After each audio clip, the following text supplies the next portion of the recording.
Сәлем достар, мен Измұрзаева Қарлығаш Абдыразаковна, жоғары дәрежелі гинеколог. Бүгін сіздерге айтатын тақырыбым кегел жаттығу туралы. Кегел жаттығуы, яғни кімдерге жасалады? Бұл әйелдерге де, ерлерге де жасалады. Бірақ бүгін айтатын түрім сіздерге әйелдерге жасалатын түрі. Кегел жаттығуы, яғни не үшін жасалады, кімдерге жасалады?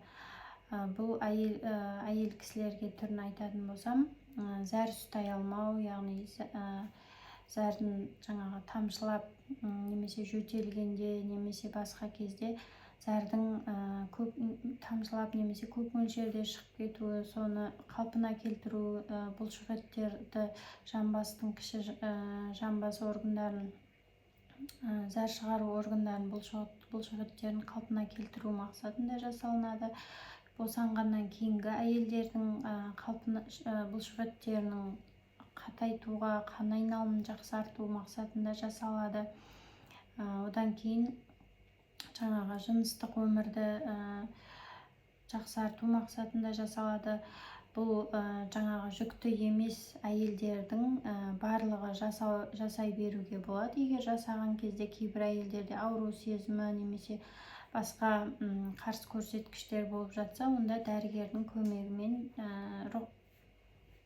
рұқсатымен жасау керек. Ең бірінші бұны біз қалай жасаймыз? Яғни, мысалы, кіші дәретке барған кезде зәрімізді толық шығармай бүйтіп қысып қалатын болсақ, бұлшық етімізді, астымыздың сол сияқты кіші дәретке барғанда сол қысып көреміз, яғни қандай бұлшық етті біз қысып ұстап тұру керек біз жаттығу кезінде, соны білу мақсатында. Бірақ бұны жаттығуды жасардан алдын біз кіші дәретке барып, қуықты толық босатып аламыз.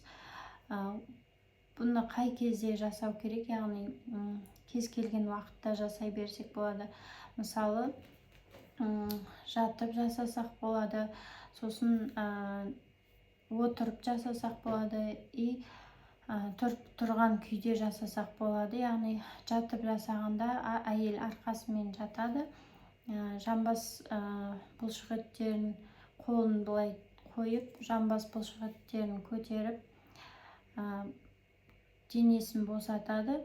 5 секундтай жаңағы айтып кеткен зәрді ұстап қалғандай бұлшық етті қысып жібереді. 5 секундта қайтадан қысып, қайтадан жібереді. Осылай 10-15 ретке дейін жасай берсе болады.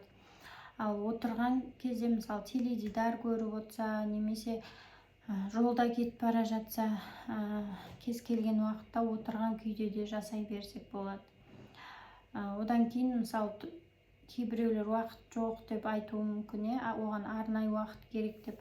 Мысалы, үй жағдайында ыдыс жуып тұрсақ та, тісімізді жуып тұрсақ та жасай берсек болады. Яғни 50-60 секундтай осы астымызды қысып тұрамыз, жаңағы кіші дәрет ұстап тұрған сияқты 60 секундтай қысып тұрамыз, жібереміз. 59 секундтай қысып тұрамыз, одан 58-57 сөйтіп жай азайта береміз. Бастапқы күндер, яғни қиын болса, сіздерге аз-аздан бастасаңыздар болады. Күн өткен сайын санын көбейтсеңіздер болады. 2-3 ретке дейін күніне жасай беруге болады. Егер ұмытып кетем десеңіздер, күнделікті будильник қойып, немесе календарға жазып отырып, осылай жасасаңыздар болады. Бұны регулярно жасап отыру керек, ретімен, яғни бір жасап, бір жасамай, сондай болса көмек тимеуі мүмкін. Сондықтан күнделікті 2-3 рет есімізге түскен кезде, немесе будильник қойып, осылай жасай беруіміз керек. Яғни кімдерге көмектеспейді бұл? Мысалы, қынаптың қатты түсуі болса, немесе жатырдың қатты төмен түсу дәрежесі болса, сол жағдайларда бұл көмектеспеуі мүмкін. Ол жағдайда, яғни операцияға жүгінеміз. Бұл кезде операциялық жолмен шешіледі. Жеңіл түрлерінде осы кегел жаттығуы жақсы көмектеседі. Бұл арнайы бір залға барып, жаттығуды қажет етпейді, яғни үй жағдайында өзіміз жасай берсек болады. Мысалы кейбіреулер жаңағы залға барып жаттығатын, йога немесе басқа спорт түрлеріне, немесе жүгіру спорт түрлеріне баратын қыздар болса, яғни осы жаттығулармен бірге осы кегілді де қосып жасай берсек болады.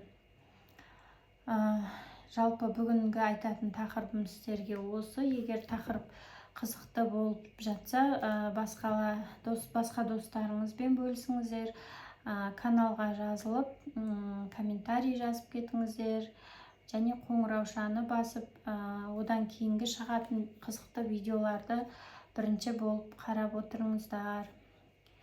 Рахмет.